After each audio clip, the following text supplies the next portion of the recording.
আজকে মাত্র তোমাদের এই 3টি ভিডিও দেখাবো, যেগুলি দেখার পর তোমাদের হাসতেই হবে। তবে সত্য একটাই, তুমি যদি ভিডিও দেখে একটু হেসে থাকো তাহলে কিন্তু একটি লাইক করতে হবে, আর চ্যানেলে নতুন হয়ে থাকলে চ্যানেলটি সাবস্ক্রাইব করে দাও।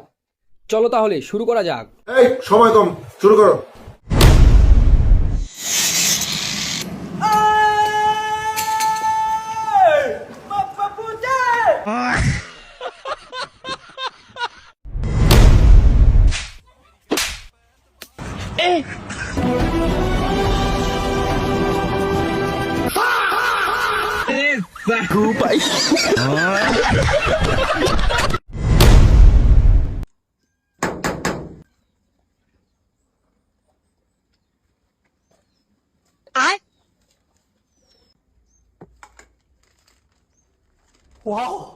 मेरे को जाना पड़ेगा।